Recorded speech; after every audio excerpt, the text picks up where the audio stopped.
Over the past few weeks, I've continued to play South Park Snow Day pretty consistently. A few days ago, I went to play the game, and it came as a surprise to see that the first of Snow Day's weapon DLC, the Snowball, had been released rather unceremoniously. So, does this new weapon change up the combat? Is it a reason to revisit Snow Day, or is it just mush? Before we get into it, it would mean a lot if you like this video and subscribe to the channel. And to everyone who's already joined, I really appreciate your encouragement and support. Now, back to Snow Day. The Snowball DLC is the first in a slew of additional promised weapons. The roster of weapons in Snow Day was pretty meager to begin with, so the idea of new ways to engage with the combat had me pretty excited to try this one out. Out of the gate, I got a bit worried about this one. When I booted up the game, there was a complete lack of fanfare surrounding this DLC.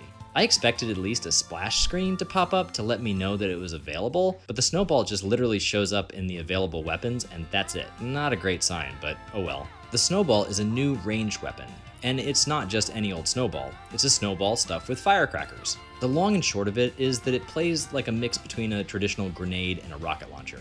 If you just chuck one off quickly, it has a few second delay before exploding. If you hold down the throw button, it extends its range significantly and detonates on impact. In fact, once the Snowball is all charged up, you can easily snipe enemies from across the map. Its range is one of the biggest positives the Snowball has going for it. I had a blast finding high ground and blasting exploding snowballs at distant enemies. The uncharged grenade element was considerably less useful. Its blast zone isn't very big to start with unless you upgrade it with a card, and the delay means that oftentimes the enemies would move into cover before it exploded. It doesn't help matters that you can only drop one at a time and have to wait for it to explode before dropping another. If you find yourself surrounded, dropping a grenade snowball can be helpful for crowd control, blowing enemies back and giving yourself a little room to breathe.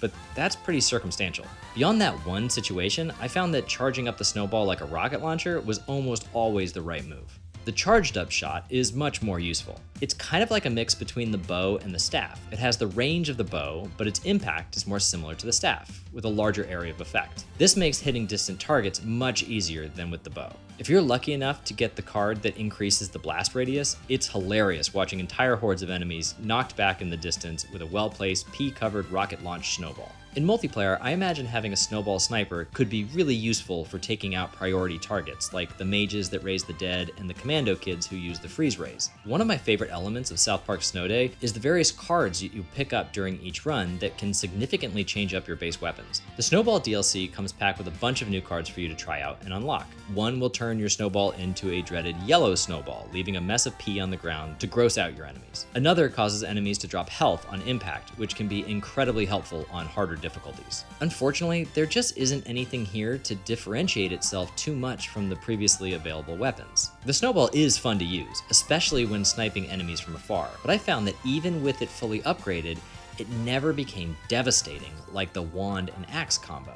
My biggest gripe with the Snowball is that the damage output just isn't high enough. Fully charged up, this thing should be catastrophic. It should feel like a proper rocket launcher. Unfortunately, the amount of damage it does is negligible compared to the amount of time it takes to reload.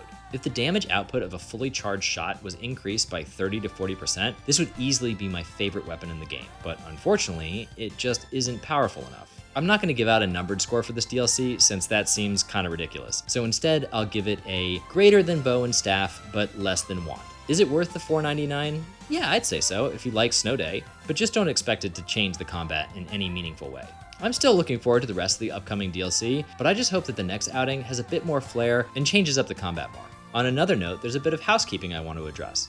After a few patches, the developer has finally fixed the issue on Switch that prevented players from having access to the later 3 Horde mode levels. Thankfully, we finally have access to that extra content, and it's pretty good. The last level in particular is very challenging. Again, this doesn't change that the game still desperately needs additional real stages. These Horde mode stages are really fun, and it's a nice bonus that's worth revisiting if you missed out on them before because of that bug. Thanks so much for watching, and if you like this video, it would really help out if you like and subscribe. What do you think of the DLC? Is anyone even still playing Snow Day, or is that just me? Let me know in the comments below, and I'll see you next week.